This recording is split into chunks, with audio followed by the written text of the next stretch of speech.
McGill University Health Center helps develop the best minds and doctors of the city. However, nurses take a big part in helping take care of the patients. I asked nurse Alejandro Ramirez on the value of post-secondary education of nurses. Currently, if you're finishing your bachelor's degree for nursing studies, yes. You already did a DEC in nursing at yes. Dawson College. In what way does it help you or improve you to be a nurse doing this bachelor's degree after being already a nurse for multiple years and just after doing just a DEC? Yes. With the back, you get much more sense of comprehensive care. So different teamwork, multidisciplinary work, the importance of including the patient care, spiritual care, administrative care, beyond hospital care, which is CLC, extra care, the importance of family members involved in the care process. When we do the DEC here in Quebec or anywhere, mostly we are oriented towards nursing tasks. How to do an IV, blood drawing, and medication administration. So it's more technical? It's more technical, yes. While working on a different assignment, a theater teacher explained to me how some actors and musicians don't even need to go to school to be good at what they do.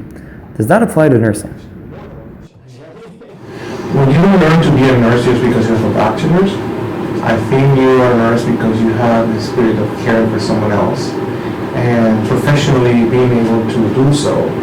So I believe that, whenever you face nursing, whether it's from a technical point of view with the DEC or with a bachelor, if you're not able to deal with the whole world of a patient's emotions and feelings and sickness, you are not able to comply with being a nurse, whether you have a bachelor's or not. As mentioned previously, the McGill University Health Center is a teaching hospital. I asked Alejandro if he, as well as other senior nurses, also take part in the teaching process.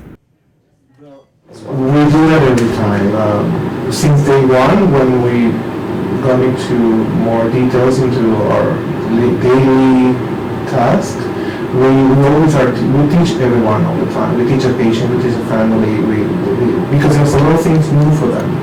So from that perspective, we do teaching a lot.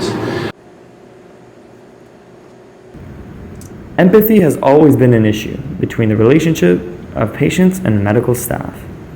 Alejandro explains that it is not as easy as it sounds. I think being empathetic is an issue that comes along with a lot of factors that we sometimes take for granted.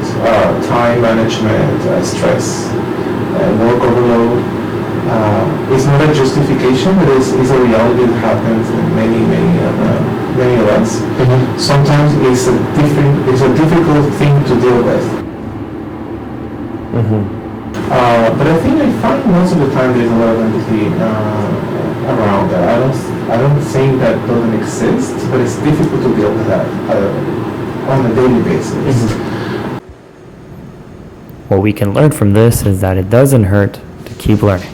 For Concordia News, I'm Thierry Tardif.